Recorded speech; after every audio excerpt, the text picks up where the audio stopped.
Engineer হয়েও কোনো শান্তি নেই, সারাক্ষণ শুধু কাজ আর কাজই করতে হয়। আমি একটু রিপোর্টটা বের করি, রিপোর্টটা বের করে নেই। এই তো রিপোর্ট বের হয়ে গেছে, এটাকে এখানে রেখে দিই, দিয়ে একটু ড্রয়িং করে নেই। আমার এই তো এখন ড্রয়িং করা শেষ। কি ঘুম ধরেছে, এবার একটু ঘুমিয়ে নেই আরামসে, এবার একটু বিছানায় ঘুমিয়ে পড়ি, সোজা হয়ে ঘুমিয়ে পড়লাম। আবার অ্যালার্ম দিতে হবে, যাই ওকে বলে আসি যে অ্যালার্ম দিয়ে রাখ, আমি অ্যালার্ম অনুযায়ী উঠবো। এই তো অ্যালার্ম দিয়ে দিলাম, ও আমাকে টান দিলেই আমি উঠে পড়বো। যাই এটা বিছিয়ে দিয়ে যাই। এই তো আমার তো এখন অ্যালার্ম দিতে হবে। এই তো দিয়ে দিলাম, অ্যালার্ম বেজে গেছে এখন। অ্যালার্ম বেজে গেছে, আমি উঠে পড়লাম, তোকে এখানে বেঁধে দিলাম, তারা। এই তো তোকে আমি বেঁধে দিচ্ছি। আর এটা কি হয়ে গেল, এই তুই আমাকে লকারে বন্ধ করে দিলি, পালাচ্ছিস? এই দেখ আমি বের হয়ে গেলাম লকার থেকে, এই তো বের হয়ে গেছে, কিন্তু এটা তো আটকে গেল, আমি তো বার হইতে পারতেছি না।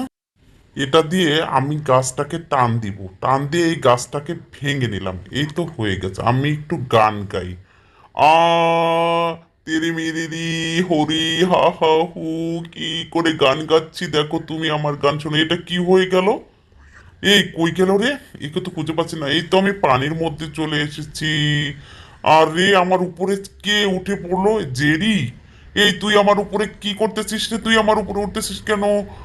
এটা একটু তুলি তো। এই জেরি, তুই এখানে কি করতেছিস? এই পালাচ্ছিস কেন? দাঁড়া, এই রশি দিয়ে আমি তোকে ধরে ফেলবো।